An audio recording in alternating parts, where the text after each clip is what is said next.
नमस्कार दोस्तों, मैं मृत्युंजय आपका स्वागत करता हूं हमारे इस चैनल सटीक परामर्श में।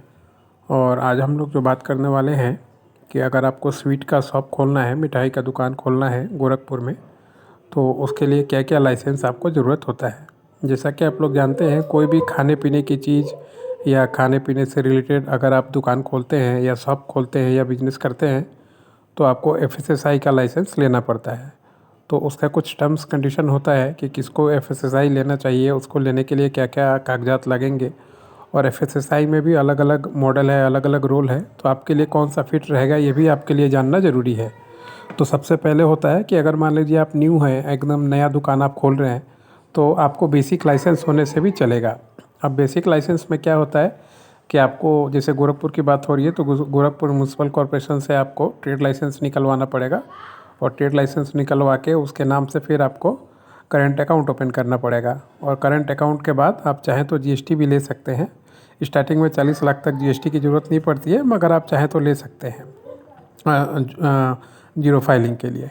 और उसका यूज़ कर सकते हैं अगर मान लीजिए आप मटेरियल वगैरह ख़रीद रहे हैं और उस पर आपको जीएसटी लग रहा है, तो रिटर्न लेने के लिए। तो ये तरीका होता है पहला।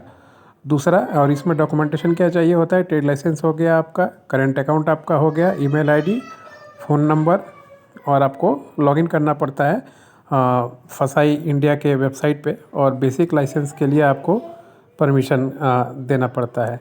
और इसके साथ ही अगर मान लीजिए दूसरा स्टेप क्या है कि अगर आपका 20 लाख से ज़्यादा या 1 करोड़ के आसपास का टर्नओवर होता है, तो फिर आपको जो स्टेट लाइसेंस लेना पड़ता है। और स्टेट लाइसेंस में जो लाइसेंस हमने बताया वो तो देना ही पड़ता है, प्लस उसके साथ रोल मॉडल भी बना के देना पड़ता है कि अगर आप बिजनेस कर रहे हैं, तो जो भी अगर मान लीजिए मिठाई का काम कर रहे हैं, तो उसका अगर कुछ चीज़ें ख़राब होती हैं, तो आप मार्केट में उसको कैसे डिकम्पोज करते हैं, कैसे उसको लेके आते हैं ताकि मान लीजिए लोगों के पास वो चीज़ें ना पहुँचे।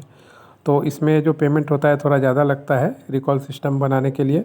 और गवर्नमेंट का फ़ीस भी थोड़ा ज़्यादा लगता है, 7,000 के आसपास इसका फ़ीस होता है। और इसके बाद होता है सेंट्रल लाइसेंस, यानी मान लीजिए कोई पूरे यूपी में अगर गोरखपुर में दुकान खोल के अपना फ्रेंचाइजी देना चाहता है, तो उसके लिए अलग लाइसेंस होता है, सेंट्रल लाइसेंस। ताकि मान लीजिए एक आदमी बहुत जगह दुकान खोलता है, तो हर एक दुकान का अगर आप पूरा काम करेंगे तो उसके लिए सेंट्रल लाइसेंस लगता है। जैसे आपने देखा होगा जिस तरीके से डीलरशिप में काम होता है कि एक फ्रेंचाइजी यहाँ है, दूसरा फ्रेंचाइजी वहाँ है, तो उसमें जो है आपको ये लगता है। तो ये बेसिक चीज़ें हैं जो अगर आप दुकान खोलना चाहते हैं तो आपको लगेगा फसाई का। और अगर आप गोरखपुर शहर से हैं और फसाई के लाइसेंस के बारे में ज़्यादा कुछ आइडिया नहीं है और नए हैं बिजनेस में, तो आप जो हमारा नंबर है 9230222490, उस पर कांटेक्ट कर सकते हैं, ताकि मान लीजिए हम लोग आपको आपका जो काम है वो करा के आपको दे पाएँ। और एक बार आप कांटेक्ट कीजिएगा, और भी अगर कुछ डिटेल्स आपको चाहिए होगा तो आपको व्हाट्सएप में पीडीएफ में प्रोवाइड करवा दिया जाएगा, ताकि आप पहले अपना चीज़ देख लें और उसके बाद डिसीजन लें।